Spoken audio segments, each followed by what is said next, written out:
गुरु प्यारे साध संगत जी, बड़े प्यार और सत्कार से कहना जी, धन निरंकार जी। साध संगत जी, दासी आप सभी के बीच एक विचार लेकर आई है, आशा है प्रवान करेंगे। साध संगत जी, प्यार से कहना जी, धन निरंकार जी। साध संगत जी, एक बार एक निरंकारी संत जी साध संगत एक निरंकारी बहन के यहाँ गए साध संगत, और जैसे ही संत जी दरवाजे पर पहुँचे, उस बहन के घर के अंदर से जोर जोर से चिल्लाने की आवाज़ आ रही थी साध संगत। एक दूसरे के साथ आपस में झगड़े हो रहे थे और सबसे ज़्यादा तेज आवाज़ उसी बहन की सुनाई दे रही थी साध संगत, जिसका दर्शन करने के लिए संत जी गए हुए थे साध संगत। संत जी का कुछ ही दूरी पर एक रिलेशन वाला रहता था साध संगत। तो उस समय संत जी अपने उस सगे वाले के पास में चले गए, क्योंकि उस समय आवाज़ देना उचित नहीं समझा साध संगत। 1 घंटे के बाद जब आपस में सभी के झगड़े शांत हो गए, तो संत जी उस बहन के दरवाजे पर आए और बहन से आवाज़ लगाई, तो वही बहन बाहर निकली साध संगत, जिसका दर्शन करने के लिए संत जी गए हुए थे। वो बहन जैसे ही बाहर निकली, महात्मा जी को साध संगत देखकर एकदम प्रसन्न भाव से दौड़कर चरणों में गिर गई और कहने लगी कि वाह प्रभु, धन्य है हमारे भाग जो आपके दर्शन हो रहे हैं। आज धन्य है हमारे भाग्य जो आपके चरण पड़ रहे हैं हमारे घर में। साध संगत जी, संत जी अपने आप में सोच रहे हैं कि अभी 15 मिनट पहले तो यही बहन जोर से चिल्ला रही थी, अपने सास और ससुर के डांट रही थी, उनकी सेवा करने से इनकार कर रही थी, और अभी 15 मिनट बाद जब मैं इससे मिला तो इसे देखकर तो लग रहा है साध संगत की इसने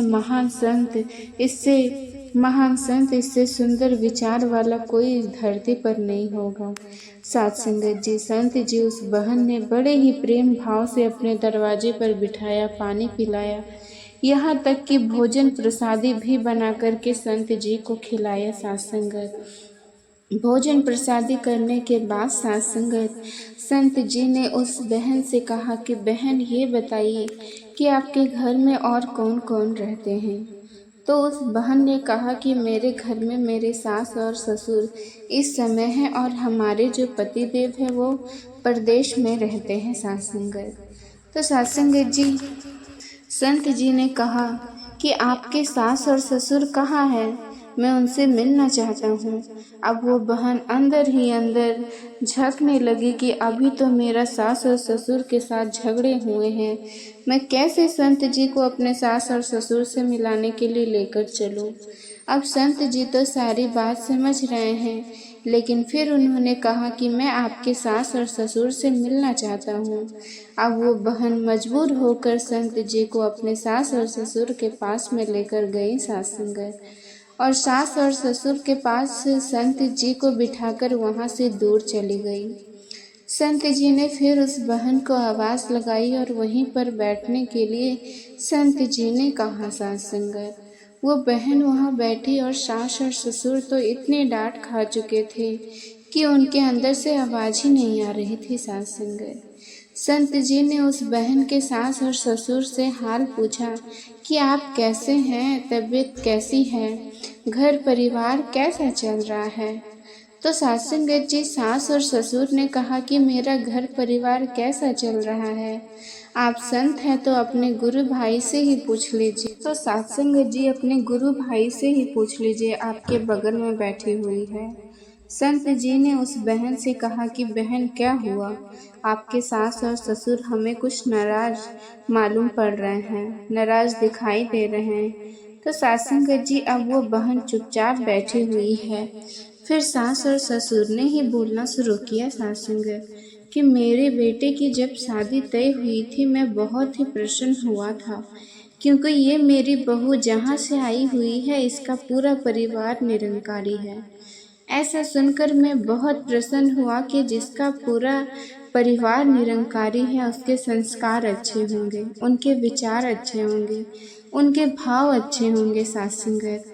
और उस घर से मेरे घर में अगर बहू आएगी तो वास्तव में जो मेरा घर है स्वर्ग बन जाएगा साध संगत।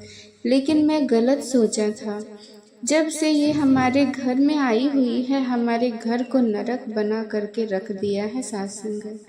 सत्संग में तो मैं सुनता हूँ कि इसके बहुत अच्छे विचार है, बहुत अच्छे भाव हैं।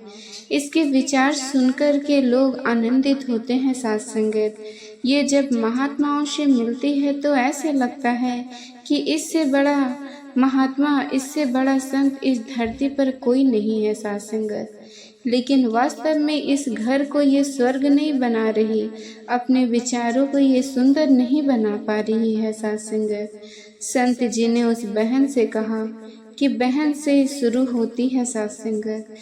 अगर मुझसे मेरे घर के व्यक्ति प्रसन्न नहीं है तो फिर सत्संग किसी भी काम की नहीं है। सत्संगत फिर हम चाहे जितना अच्छा गीत गा लें, चाहे जितना अच्छा विचार कर लें, अगर हमारे माता पिता मुझसे खुश नहीं है, अगर हमारा परिवार हमारे कर्मों से खुश नहीं है, तो फिर जो हम सत्संग में समय देते हैं वो व्यर्थ का है। सत्संग वो किसी काम का नहीं है। इससे अच्छा तो अपने घर में हम अपने माता पिता को खुश कर लें, इससे अच्छा तो हम अपने घर में अपने सास ससुर को खुश कर लें, तो वास्तव में हो गया भजन। सत्संगत आपने अभी तक जितना भी भक्ति किया है, जितना भी सत्संग किया है, जितना भी सिमरन किया है, वो किसी काम का नहीं है। सत्संगत किसी काम का इसलिए नहीं है कि अगर आपकी वजह से आपके ससुर जी, आपके सत्संगत जी, आपके पति जी अगर आंसू बहा रहे हैं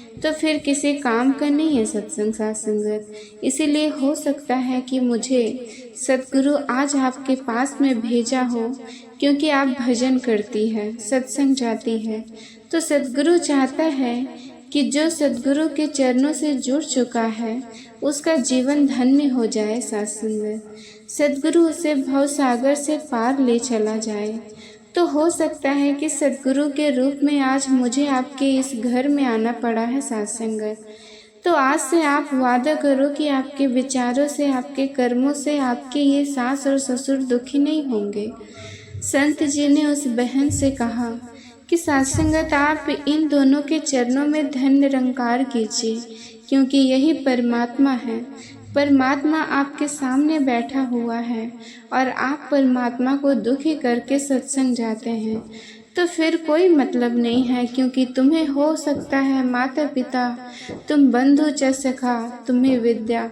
सत्संगत जी लिखा तो गया है, यही परमात्मा हर रूप में, यही माता के रूप में है, यही पिता के रूप में है, यही मित्र के रूप में है, यही भाई के रूप में है। सत्संगत लेकिन वास्तव में अगर हम केवल कथनी तक, करने तक नहीं पहुँचे तो फिर कथनी से बात बनने वाली नहीं है। सत्संगत करने में आना पड़ेगा, क्योंकि हम प्रधान विश्व पर राखा, जो जस कर सो तस फल चाखा।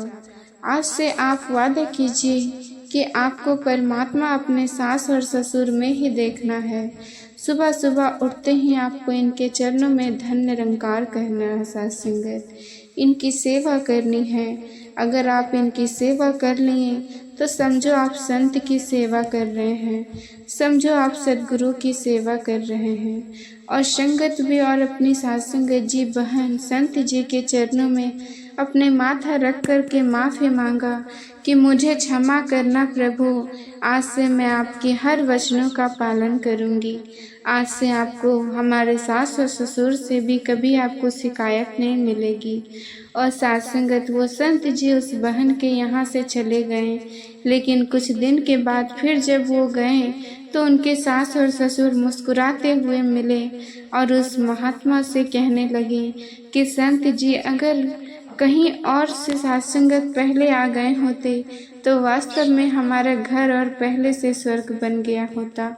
जैसे ही महात्मा जी ने सत्संगत जी पहुँचे, वैसे ही उनके सास ससुर ने तुरंत अपना माथा रख के उस महात्मा जी के चरणों में धन्य निरंकार जी और विनती किया, संत जी आप इसी वजह से हमारे घर परिवार को आशीर्वाद देते रहना। और सत्संगत जी सेवा, सत्संग, सिमरन तो हम करते हैं, लेकिन सद्गुरु कह रहा है कि ये सब परमात्मा का ही रूप है। तो कहीं हम सब परमात्मा का रूप नहीं मान पाते हैं, हम कहीं सब में परमात्मा नहीं देख पाते हैं। सात संगत जी, और परमात्मा सब में ना देखकर, परमात्मा सब में ना जानकर हम अज्ञानता बस गलती कर बैठते हैं, और यही गलती सात संगत हमारी मुक्ति में बाधा बन जाती है। तो सात संगत जी, मुक्ति में 5 बाधा है, और उन बाधाओं में सात संगत हमें सचेत रहने की जरूरत है, तभी हम मुक्ति हो सकते हैं। तो दासी इन्हीं शब्दों से अपने वाणी को विराम देती है सात संगत। सात संगत जी, प्यार और सत्कार से कहना धन निरंकार जी। सात संगत जी, आप जी को ये विचार पसंद आया हो तो चैनल को सब्सक्राइब जरूर कीजिएगा। सात संगत जी, प्यार से कहना जी, धन्यवाद।